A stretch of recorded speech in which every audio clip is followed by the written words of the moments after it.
예레미야 51장 1절에서부터 10절까지입니다. 예레미야 51장 1절에서부터 10절.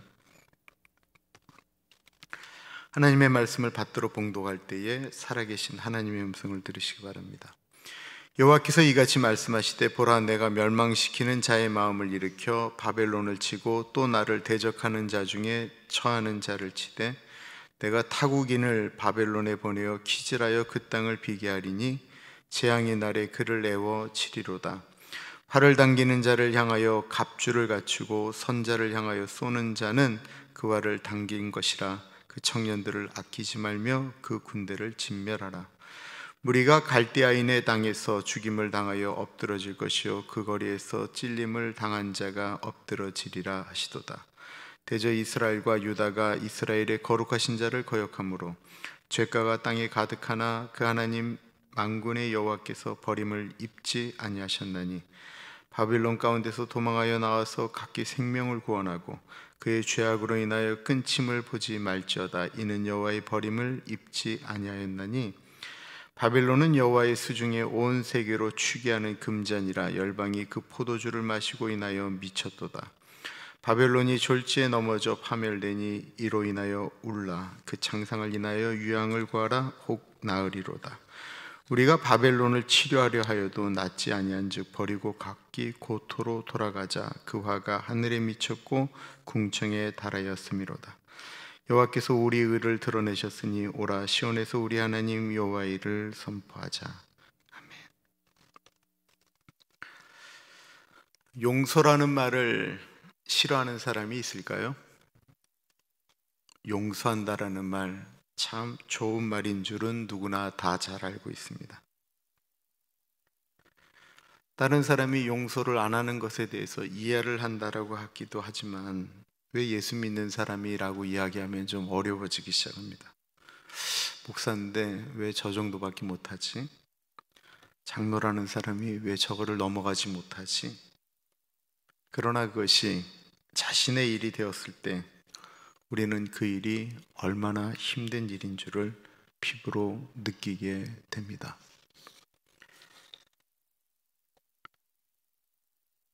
차라리 이슬람의 법이 더 좀 낫지 않을까요? 깔끔한 것 같아요. 눈 하나 그냥 탁 다치게 하면, 가서 눈 하나 탁 다치게 하면 되는 거예요. 팔 하나 부러뜨리면 가서 그냥 팔 하나 딱 부러뜨리고 이걸로 너하고 나는 끝이다. 훨씬 더 인간적인 것 같아요. 예수님이 말씀하시는 것은 너무나도 어렵다라는 것입니다.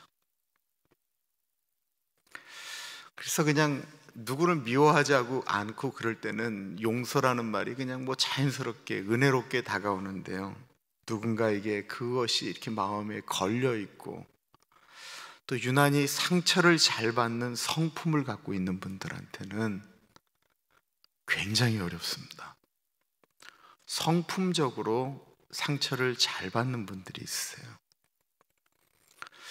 그분들은 늘 어떤 교회를 가도 똑같은 일을 경험하게 돼요. 그러면 일반적으로는 그분 문제라고 이야기하지만 가만히 들어보면 성품적으로 상처를 잘 받으세요. 잘 못 넘어가세요. 그리고 그런 분들이 대체로 사람들이 착하세요. 착한 분들이 더 상처를 받고, 상처를 받은 착한 분들이 더 용서하기가 어려워요. 본인이 안 그렇기 때문에 더 그렇습니다. 악한 사람들이 그 원수를 갚는 거는 그 용서의 개념이라고 하는 것이 머릿속에 잘 없기 때문에 그러기도 하고, 또 어떤 분들은 남한테 이렇게 상처를 잘 주는 분들은요, 또 잊기도 잘해요.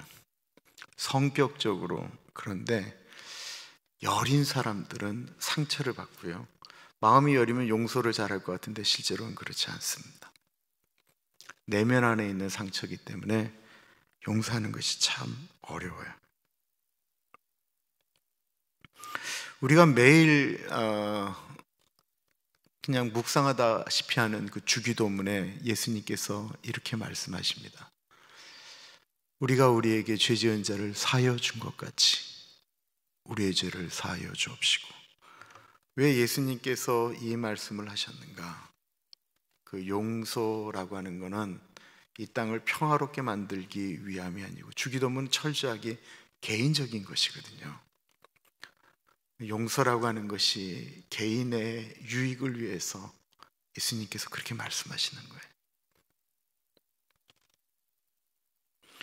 예수님을 섬겨도 너무 미운 사람이 있어요. 진짜 얄미운 사람이 있어요. 그러면 그 사람들을 어떻게 대하는 것이 사랑하는 것이고 용서하느냐라고 하는 것입니다. 마음도 없는데 가서 손을 잡아주면 그게 용서냐라고 하는 것입니다. 오늘 본문은 그 바벨론의 멸망에 대해서 말씀을 하고 있는데요, 그 멸망당할 때 이스라엘 사람들이 해야 되는 일에 대한 이야기를 하고 있어요. 1절과 2절을 보겠습니다. 여호와께서 이같이 말씀하시되 보라, 내가 멸망시키는 자의 마음을 일으켜 바벨론을 치고 또 나를 대적하는 자 중에 처하는 자를 치되 내가 타국인을 바벨론에 보내어 키질하여 그 땅을 비게 하리니 재앙의 날에 그를 애워치리로다. 오늘 본문은 이스라엘을 포로로 잡아간, 멸망시킨 바벨론에 대한 하나님의 말씀입니다.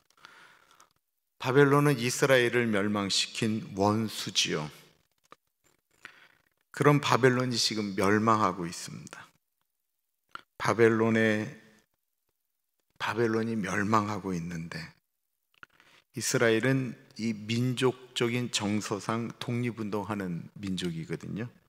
2000년 동안 나라 찾겠다고 고민했던 사람들이니까 그들은 뭐 이렇게 꼭 독립을 쟁취하려고 움직이는 것인데, 하나님께서 바벨론에 대해서 심판을 하고 계시거든요. 1절에 보면 다른 민족이 바벨론을 친다라고 이야기하고 있는데 주어는 내가 멸망시키는 자의 마음을 일으켰다라고 말씀하고 있어요. 2절에 보면 내가 타국인을 바벨론에 보내어라고 말씀하고 있어요. 그러니까 범죄한 바벨론을 멸망시키는데 그것은 하나님이 하신다라고 말씀하시는 것입니다. 바벨론을 멸망시키는 것은 이스라엘의 몫이 아니고 하나님의 몫이다라는 거예요. 즉 원수는 하나님이 갚으신다라고 말씀하고 있는 것입니다.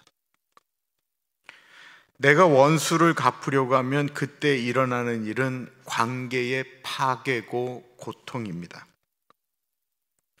우리가 누군가에게 억울한 일을 당해서 그것에 대해서 우리가 되갚으려고 하면 그때부터 일어나는 일은 치열한 공격이고 그 일의 반복입니다. 그 일은 또 다른 미움을 만들고 또 다른 미움을 만들고 또 다른 미움을 만듭니다. 그런데 하나님이 해보세요. 이스라엘 사람들은 가만히 있는데 다른 민족이 그 일을 행한다라는 것입니다. 그러면 여기서 우리는 이런 오해를 할 수가 있습니다. 그러면 일제시대의 3.1운동처럼 독립운동하는 것이 틀리냐라는 것입니다. 공산당이 그렇게 쳐들어오고 움직이는데 공산당에게 저항하지 말아야 되느냐라고 하는 것입니다. 우리나라가 식민지에서 우리나라의 광복을 되찾는 것은 원수를 갚는 거와 다른 거예요. 그건 우리나라를 얻는 거예요. 우리나라를 지키는 거예요. 원수를 미워하려고 싸우는 것이 아니고 내 사랑하는 조국과 자유를 위해서 투쟁하는 것입니다. 당시 이스라엘도 분명히 독립을 위해서 노력하였습니다. 예레미야서의 잘못된 사람으로 나오지만 요하난이라는 그 장수는 이스라엘의 독립을 위하여 움직였던 사람입니다. 독립을 위해서 노력하는 것과 내가 원수를 갚는 것은 다른 것입니다. 하나님께 그 일을 맡길 때 하나님이 일하신다라는 것입니다. 우리가 누군가를 미워하고 어떤 것들을 대해서 우리가 감정을 드러내는 순간 하나님이 일할 수 있는 것들을 우리 인간들이 다 제한을 시켜 버리는 것입니다. 모세가 홍해 앞에서 고백한 것을 생각해 보십시오. 너희는 가만히 있어. 하나님께서 오늘 우리에게 행하시는 일을 보라. 원수를 갚는 것은 성경에 철저하게 하나님의 몫이다라고 말씀하고 있습니다. 우리에게 잘못한 사람들에게 사람들은 본성적으로 보복하려고 합니다. 미움을 주고 우리에게 상처를 준 사람에 대해서 우리도 한번 본때를 보여주자라고 생각을 합니다. 사회에서 너무나도 흔하게 일어나는 일이고요, 교회에서도 비슷하게 일어나는 일입니다. 우리는 이렇게 말할 수 있습니다. 하나님, 제가 얼마나 억울한지 하나님 아시지 않습니까? 그렇습니다. 하나님이 모르지 않습니다. 하나님은요, 하나님과 우리의 관계를 가운데 하나님은 내가 하나님 앞에 좋은 사람이기를 원하는 게 아니에요. 하나님은 내가 하나님 앞에 솔직한 사람이기를 원해요. 내 마음에 있는 거 하나님이 아시는데 하나님께 뭐하라 좋은 사람인 티를 낼 필요가 있겠어요? 하나님께 그냥 있는 그대로 다 말씀드리는 거예요.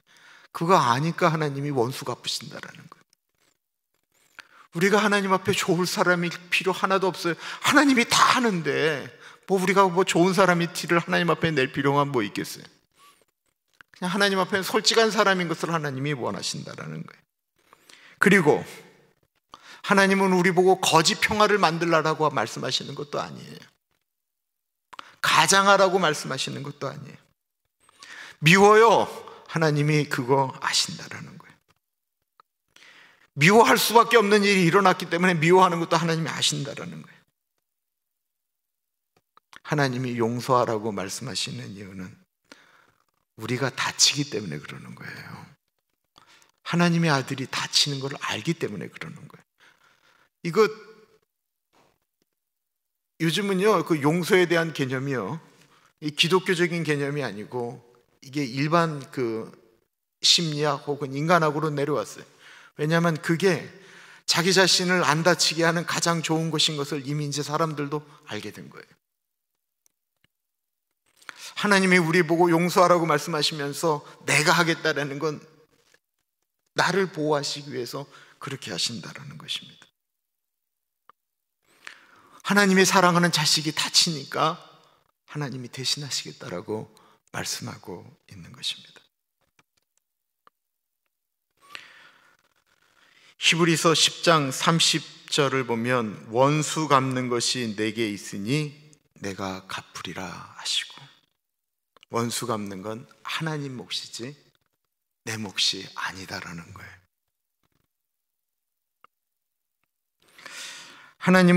하나님께서 원수를 갚으신다라고 하는 그 믿음은 우리가 하나님의 자녀임을 분명히 믿을 때, 우리 아버지가 나의 아버지다라고 하는 것을 분명하게 믿을 때 그게 가능한 일입니다. 자식이 힘든 일, 억울한 일, 밖에서 누구한테 맞은 일 있으면 엄마 아빠가 가서 울면서 제가 나 때렸어 라고 이야기하는 건 엄마 아빠가 내 이야기를 들어줄 내 편인 줄 알기 때문에 그러는 것과 똑같은 것입니다. 5절 6절입니다. 대저 이스라엘과 유다가 이스라엘의 거룩하신 자를 거역함으로 죄가가 땅에 가득하나 그 하나님 만군의 여호와께서 버림을 입지 아니하셨나니, 여호와에게 버림을 입지 아니하셨나니 바빌론 가운데서 도망하여 나와서 각기 생명을 구원하고 그의 죄악으로 인하여 끊침을 보지 말지어다. 이는 여호와의 버림을 입지 아니하였나니. 이스라엘이 잘못했는데도 불구하고 하나님이 이스라엘을 버리지는 않았다라는 이유입니다. 우리는 우리 자신을 종종 잊어버릴 때가 있습니다. 우리는 예배를 드리며 교회에 와 있습니다. 우리는 우리가 기독교인인 것을 인정하고 누가 종교가 뭐냐라고 하면 우리는 기독교라고 이야기를 합니다. 그러나 우리는 종종 우리가 누구인지를 잘 인식하지 못합니다. 우리는 누구입니까? 우리는 하나님의 아들이고 딸입니다. 너무나도 유명한 말씀인데 요한복음 1장 12절 말씀, 영접하는 자 곧 그 이름을 믿는 자들에게는 하나님의 자녀가 되는 권세를 주셨으니. 하나님의 자녀가 되는 권세는 우리가 예수님을 영접하는 순간 우리에게 주신 권세입니다. 우리는 하나님의 아들이고 딸입니다. 그래서 하나님이 우리를 대하시는 것이 다르다라는 것입니다. 이스라엘이 하나님을 거역하였습니다. 악이 가득했습니다. 그래도 하나님께서 버리지 않았다라고 표현하고 있습니다. 왜 다른 민족은 쓸어버린다라고 말씀하시는데 이스라엘은 그렇게 잘못을 저질렀음에도 불구하고 버림을 받지 않습니까? 이유는 하나님의 자녀이기 때문에 그렇습니다. 그럼 우리는 어떻습니까? 이스라엘 사람들하고 우리가 많이 다르나요? 오늘은 좀 하나님의 사람 같았다가 내일은 또 아니었다가, 회개하고 오늘은 좀 좋았다가 내일은 또 아니고, 우리가 우리의 행동으로 하나님 앞에 뭐 이렇게 사랑받을 일을 많이 하나요? 그래야 되는데도 불구하고 잘 못하죠. 하나님이 우리를 그럼에도 불구하고 사랑하시는 이유는 예수 그리스도께서 우리의 죄를 용서하셨기 때문입니다. 예수님이 십자가 보혈로 우리의 모든 죄악을 다 짊어지고 죽으셨기 때문에 그렇습니다. 아까 불렀던 찬송, 나 같은 죄인이 용서함 받아서 주님 앞에 옳다함 얻음은 확실히 믿기는 어린 양 예수의 그 피로 속죄함 받았네, 이거잖아요. 우리 다른 사람 충분히 미워할 자격 있는 사람들입니다. 우리 충분히 다른 사람 정죄할 수 있습니다. 우리 충분히 다른 사람에 대해서 욕할 수 있습니다. 우리 충분히 다른 사람들 저주할 수 있습니다. 그러나 내가 죄인이었는데 예수님께서 나 같은 죄인을 위하여 십자가에 달려 죽으셔서 그 피로 인하여 내가 사망을 이기고 영원한 천국에 올라갈 수 있다라고 하는 그 사실, 그것 때문에 하나님의 자녀가 되었다라고 하는 사실을 우리가 분명히 인식한다고 한다면 우리는 충분히 다른 사람을 미워하는 데서 사랑할 수 있습니다. 우리는 충분히 다른 사람을 안을 수 있습니다. 우리는 충분히 다른 사람을 위하여 무릎 꿇을 수 있습니다. 내가 용서받은 죄인인 것을 인식하면 그렇습니다. 그리고 용서는 괜찮은 사람이 하는 건데요, 우리가 괜찮은 하나님의 아들과 딸이기 때문에 그렇습니다.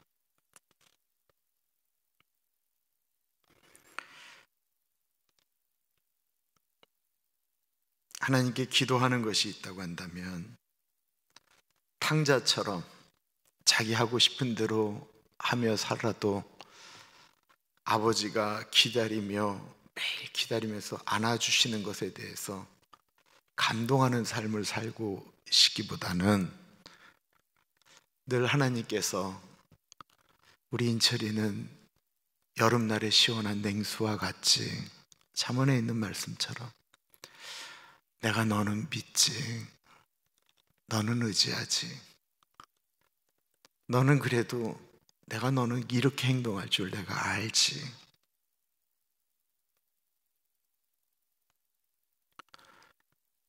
주일날 예배 드릴 때는 하나님의 사람이었는데 나가면 똑같은 사람이지만 그 마음 가운데 나는 하나님의 아들이고 딸인 것을 알기 때문에 나가면 너는 사람들 속에서도 너는 하나님의 아들인 것, 나의 아들인 것, 딸인 것, 내가 그거 믿지.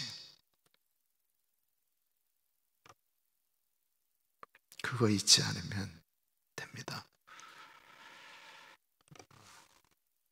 저도 제 아들에게 좋은 아버지고 싶은데요, 저는 제가 이걸 꼭 잊지 않으려고 그래요. 우리 아들이 그 샌프란시스코에 있는 학교를 갈 때 거기가 굉장히 이렇게 진보적이고 뭐 여러 가지 이야기 있고 기숙사들은 또 남녀가 같이 있고 그러니까 저희 교회 교우 한 분이 제 아들 예석이에게 너 거기 가면 이런 일 있고 조심해야 된다라고 막 얘기하자 제 아들이 했던 얘기는 저한테 커다란 짐과 같은 얘기였어요. 저 김인철 목사 아들입니다. 감동이지만 저한테는 어마어마한 부담이었습니다.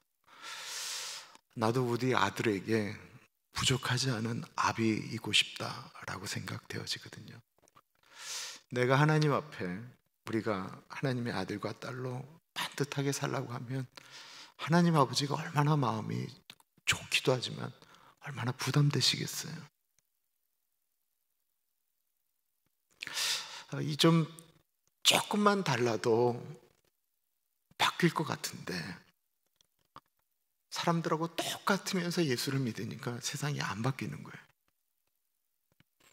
조금만 달라도 확 드러날 텐데 너무 모든 것들이 비슷하니까. 제가 그 전체 교회 카톡으로 올렸지만 그 프랭클린 그레함 목사님이 나라를 위해서 기도하자고 금식하자라고 말씀하셨던 것, 나는 트럼프 편이다, 나는 바이든 편이다, 나는 문재인 편이다, 나는 아니다. 그리고는 상대방을 미워는 하는데 기도는 하지 않는, 그러니까 똑같아져 버리는 거예요.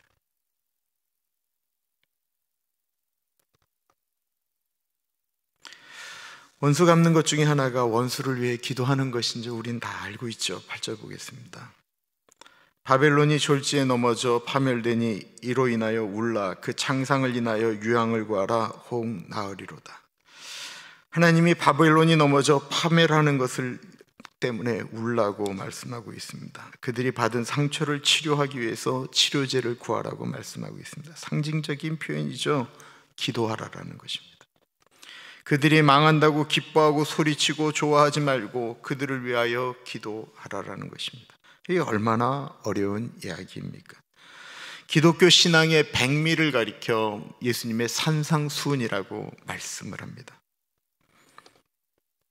너무나도 유명한 말씀, 마태복음 5장 43절 44절 말씀. 또 내 이웃을 사랑하고 내 원수를 미워하라 하였다라는 것을 너희가 들었으나 나는 너희에게 이르노니 너희 원수를 사랑하며 너희를 핍박하는 자를 위하여 기도하라. 이런 생각을 우리는 분명히 할 수 있습니다. 아니, 사랑하는 마음이 생겨야 기도할 거 아니냐라고 우리는 이야기합니다. 원수를 사랑하는 마음이 도대체 생긴다라는 것이 말이 쉽지, 이게 말이 됩니까? 원수도 아니에요. 우리가 누구 미워하는 건 우리하고 원수라고 얘기할 것도 아니에요. 그냥 싫은 사람이에요. 그 싫은 사람을 위해서 기도하는 것도 힘든데 어떻게 원수를 위해서 기도하겠어요? 예수님도 해도 진짜 뭐 본인이 하나님의 아들이시니까 말씀하신다고 그러지만 좀 이렇게 생각해 보면 신경질 나지 않으세요? 대단히 어려운 얘기예요. 근데 제가 이제 경험적으로 말씀드릴게요. 경험적으로.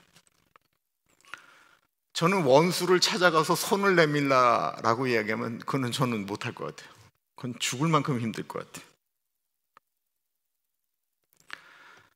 아무것도 아닌 척, 용서하는 척 하면서 손잡는 것, 웃는 것,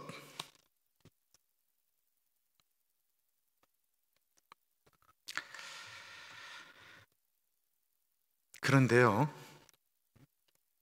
기도라고 하는 건 어떻든 하나님 앞에 가서 우리가 머리 숙이는 거 아니에요. 기도는 그냥 하나님과 나의 1대1의 시간이에요. 그 원수 앞에 얼굴 맞대고 하나님께서 이렇게 하라고 하면 내 감정 속이고 하는 일이니까 그거 참 어려워요. 하나님께 기도하는 거예요.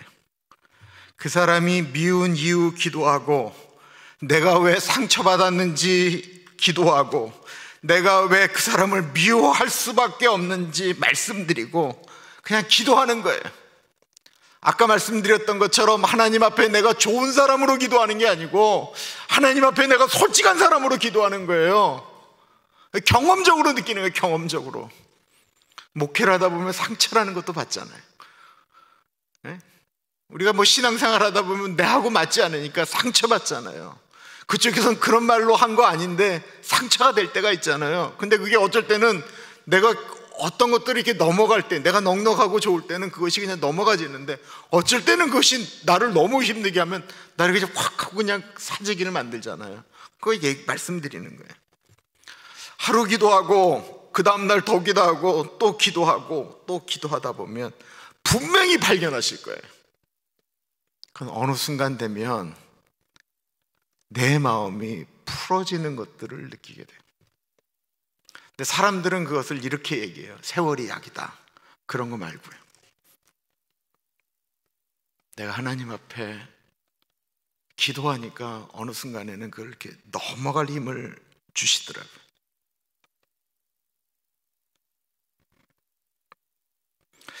예전에는 5년 동안 기도했는데 5년이, 무슨 목사가 5년을 기도했던 게, 5년이 뭐냐면 제가 교인들을 위해서 이렇게 쭉 리스트 두고 기도하잖아요. 그럼 이 교회를 떠나신 분들도 제가 5년 기도했거든요. 이렇게 5년. 어느 순간부터는 하나님이 그거를 이렇게 마음 가운데, 그러니까 뭐 갑자기 교회를 떠났다고 그분 이름을 이렇게 빼는 것 자체가 이렇게 익숙하지가 않으니까 그냥 이렇게 기도했는데, 어느 순간에 하나님이 그걸 이렇게 줄여주시더라고요, 마음을. 어느 순간에 이렇게 줄어드는 대로 그냥 그것 따라서 그냥 가게 돼요. 그때 나는 5년 기도하면서 내가 굉장히 좋은 목사인 줄 알았어요. 야, 김 목사 참 하나님 앞에 나 참 괜찮아 라고 생각했는데, 그게 아니고 어느 순간에 이렇게 마음속에 이렇게 내보내시더라고요. 그분이 저한테 상처받아서 떠나실 수도 있었기 때문에 내가 이제 그것을 위해서도 기도하지만, 어쨌든 나를 떠나면 나도 아프잖아요, 그죠? 그래서 이렇게 기도하는데 어느 순간 되면 이렇게 내보내는 거를 이렇게 느끼게 돼요. 그리고 어느 순간에는 이런 것들 여러분들 보셨어요? 그분을 마켓에서 만나면 어떡하지? 제 그 만남이 이게 두렵다라고 느껴질 때가 있어요. 누군가를 이렇게 어딘 데서 우연치 않게 만나면 내 얼굴을 환하게 하면서 그분을 볼 수가 있을까? 라고 하는 두려움 같은 게 저 안에는 있어요. 근데 기도하면서 어느 순간에 이렇게 보내줬을 때는 그분을 만나면 참 편안하게 내가 안을 수가 있겠다라는 생각이 이렇게 오더라고요. 존 스타트 목사님이 쓰신 완전 시제라고 이야기하는 거예요. 완전하지 않은 시제라는 게 무슨 얘기냐면, 예수님이 저걸 말씀하실 때 누가가 이렇게 썼지만 예수님이 끊임없이 채찍질 당하면서 이제 로마 병정들한테 두들겨 맞을 때도 예수님이 끊임없이 하셨던 말씀이, 주님 저들을 용서해 주십시오. 자기들이 지금 누구 때리는지 모릅니다. 예수님이 십자가를 지시고 이제 걸어 올라가실 때 사람들이 조롱하고 막 할 때도 예수님이 속 안에서 계속 읊조리면서 말씀하셨던 것, 저들에 대한 용서를 끊임없이 고백하면서 나아갔다라는 거예요. 그리고는 십자가에 달려서 돌아가시기 전에 그들이 그렇게 너 하나님의 아들이 아니냐 조롱하면서, 너 내려와 봐라, 네가 남들은 구원한다고 얘기하면서 어떻게 너무 구원하지 못하느냐 라고 이야기할 때, 그거는 그 순간에 나온 게 아니고 끊임없이 예수님께서 말씀하고 하나님께 드리면서 그렇게 이야기할 수 있었다라는 것입니다. 시편 35편은 다윗의 시입니다. 불의한 증인이 일어나서 내가 알지 못하는 일로 내게 힐문하며 내게 선을 악으로 갚아 나의 영혼을 괴롭게 하나, 나는 저희가 병들었을 때에 굵은 베옷을 입으며 금식하여 내 영혼을 괴롭게 하였더니 내 기도가 내 품으로 돌아왔도다. 내가 나의 친구와 형제에게 행함같이 저에게 행하였으며 내가 굽히며 슬퍼하기를 모친을 곱함같이 하였도다. 시를 보시면 다윗이 누군가를 위하여 슬피 울었다라는 것입니다. 도대체 누가 죽었기 때문에 어머니가 돌아갔을 때처럼 그렇게 울었을까요? 아버지가 돌아가셨기 때문에 그럴까요? 이 시는 다름이 아닌 다윗을 10년 동안 쫓아다니면서 죽이겠다고 달려들었던 그의 장인 사울 왕이 죽었을 때 쓴 시였습니다. 그가 병들었을 때 다윗이 금식했다라고 합니다. 그리고 그가 죽었을 때 어머니 돌아가셨을 때처럼 곡하였다고 합니다. 어떻게 그럴 수 있었을까요? 사울 왕이 을 죽일 기회도 여러 번 있고 그럴 때 부하들이 지금이 기회입니다라고 할 때마다 다윗이 얘기했던 건 하나님이 세운 사람이다. 하나님이 세운 사람이다. 하나님이 하실 것이다 라고 이야기하며 본인 마음 가운데도 본인이 그거 원수 갖고 싶은 마음이 그렇게 많았을 텐데 그때마다 자기의 마음을 누르고 기도하였기 때문에 그렇게 됐다라는 것입니다. 우리 살다 보면 진짜 성경은 이렇게 말씀하지만 참 힘들 때가 있죠. 야고보서 3장 9절부터 12절을 제가 현대인의 성경으로 좀 읽어볼게요. 우리는 이 혀로 주님이신 아버지를 찬양하기도 하고 또 이 혀로 하나님의 형상대로 지음받은 사람들을 저주하기도 합니다. 또 같은 입에서 찬양도 나오고 저주도 나옵니다. 나의 형제 자매 여러분, 이렇게 해서는 안 됩니다. 샘이 한 우물에서 단물과 쓴물을 낼 수 있겠습니까? 나의 형제 자매 여러분, 무화과 나무가 올리브 열매를 맺거나 포도나무가 무화과 열매를 맺을 수 있겠습니까? 마찬가지로 짠 샘은 단물을 낼 수 없습니다. 우리 입에 대한 이야기인데요. 우리는 사실 찬양하고 예배 끝나고 난 다음에 다른 사람 저주할 수 있습니다.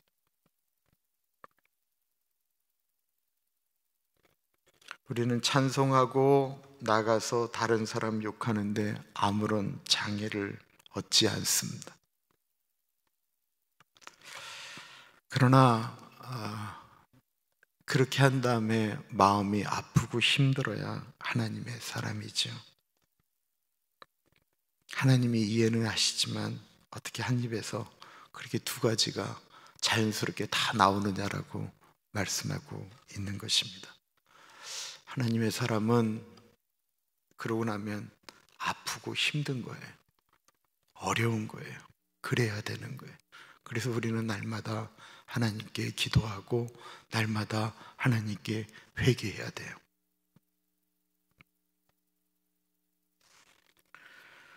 그럼에도 불구하고 원수를 사랑하는 것은 대단히 어렵습니다.